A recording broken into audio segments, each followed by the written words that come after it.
Gita comprises of 18 chapters with 700 shlokas. Chapter 1, The Distress of Arjun, has 46 verses. Bhagavad Gita is narrated on the battlefield of Kurukshetra. Two massive armies representing different ideologies but which are part of the same family come face to face. Krishna is the charioteer, and therefore Arjun requests Krishna to move the chariot between the two armies to see the ones who are eager for war. He is distressed to see family and friends on the other side. Chapter 2, the chapter of doctrines and self-realization, has 72 verses. It has philosophical discussions and teachings. The warrior Arjun faces doubts and is filled with questions about the meaning and purpose of life. He asks Krishna about the nature of life, soul, death, afterlife, and the real purpose of life. The chapter summarizes the Hindu idea of rebirth, samsara, eternal soul in each person, various types of yoga, divinity within, and the nature of self-knowledge. Chapter 3, The Yoga of Action, has 43 verses. Arjun hesitates to fight. Krishna explains that one should not avoid action, which is karam, because no action is also an action. Krishna wants Arjun to understand his obligation and perform his duty, his dharam, because everything is connected by law of cause and effect. Everyone is bound by action. Those who act selfishly create negative karmic account, and those who act selflessly for the right cause are in the service of God. Those who act without craving for the fruit of their deeds are free. They get happiness from within, and the external world does not bother them.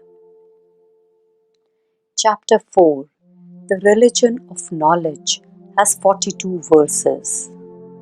Krishna reveals that he has taught this yoga to the Vedic sages in previous birth. Krishna reminds him that everyone is in the cycle of rebirths, and while Arjun does not remember his previous births, Krishna does. Whenever dharma declines and the purpose of life is forgotten, Krishna comes and re-establishes dharma. It emphasizes on performing one's dharma, which is duty, by renouncing the results. Action leads to knowledge, while selfless action leads to spiritual awareness.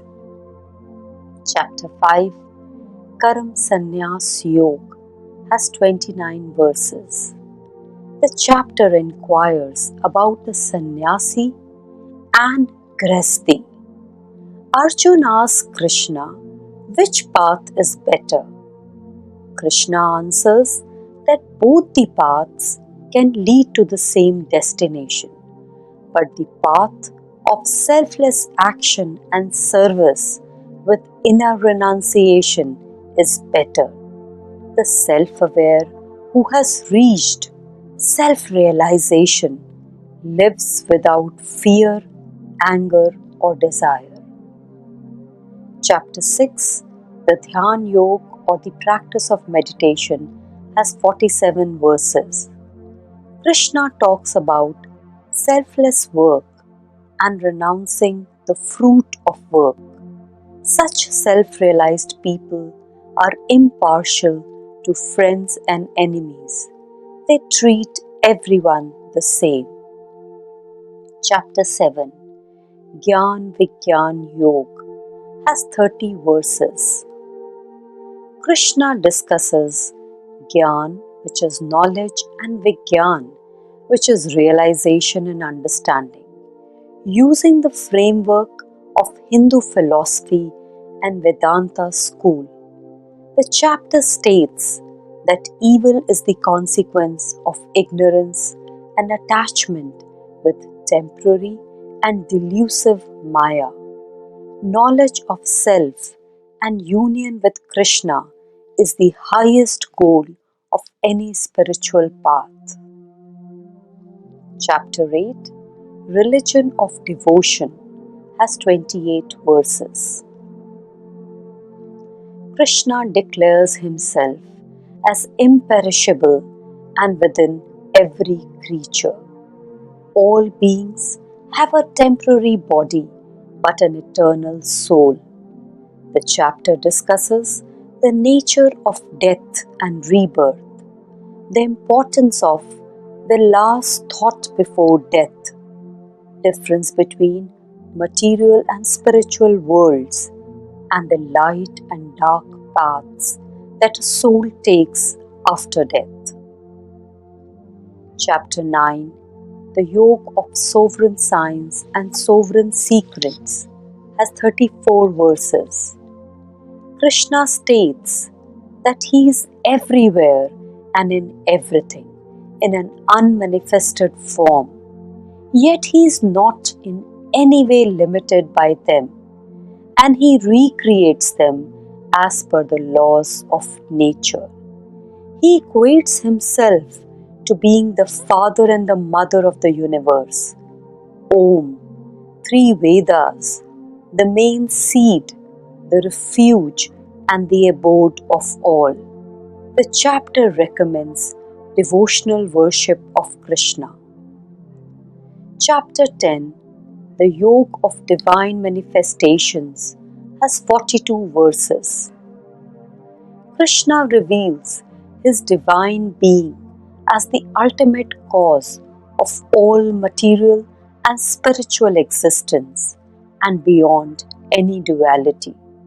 Krishna says he is the Atma of all beings, including Surya, Indra, Shiva, Rudra, Ananta, Yama, Om, Vedic sages and Gayatri mantra. Arjuna accepts Krishna as Mahapurushottam. Chapter 11 The Manifesting of the One and Many-fold has 55 verses.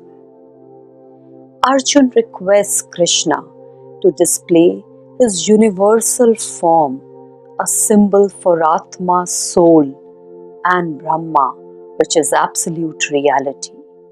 He attains understanding of Krishna. Chapter 12 The Yoke of Devotion has 20 verses. In this chapter, Krishna glorifies the path of love and devotion to God, which is Bhakti Yoga. Krishna states that he loves those who have compassion for all living beings and are content with whatever comes their way. With love for Krishna, such people live a detached life that is selfless, and they perform actions with inner renunciation and are unaffected by fleeting pleasure and pain. They neither crave praise nor are they depressed by criticism. Chapter 13 The Yoga or difference between field and field knower has 35 verses. Krishna describes the difference between the transient, perishable physical body, Kshetra, and the immutable, eternal soul, which is Kshetragya. He also explains the difference between Ahamkar and Atma, and the individual consciousness and universal consciousness. The knowledge of one's true self leads to the realization of the soul. Chapter 14, The Forces of Evolution, has 27 verses. Krishna explains the difference between Purush and Prakriti by mapping it to three gunas, namely Sattva, Rajas, and Tamas. All phenomena and individual personalities are a combination of all these gunas in varying and ever changing proportions. Chapter 15, The Yoga of the Supreme Purusha, has 20 verses. The 15th chapter expounds on Krishna theology, through which Krishna gives temporary body to each being with an eternal soul. Chapter 16, The Yoga of the Division between divine and the demonic, has 24 verses.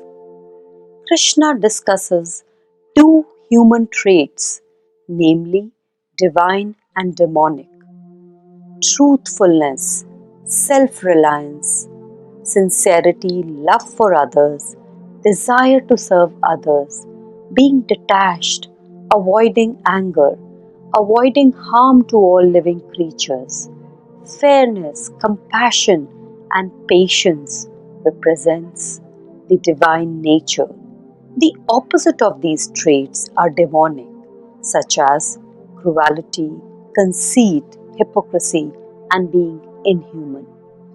Chapter 17, The Yoga of the Threefold Faith, has 28 verses. Krishna qualifies the three divisions of faith: thoughts, deeds, and even eating habits, corresponding to the three modes or gunas. Chapter 18, The Yoga of Liberation or Renunciation, has 78 verses. It is the final summary. Krishna discusses the spiritual journey of a sannyasi and that of a tyagi. He re-emphasizes that one should act with complete detachment to the fruit of the action. Hari Anand, Hari Katha Ananta.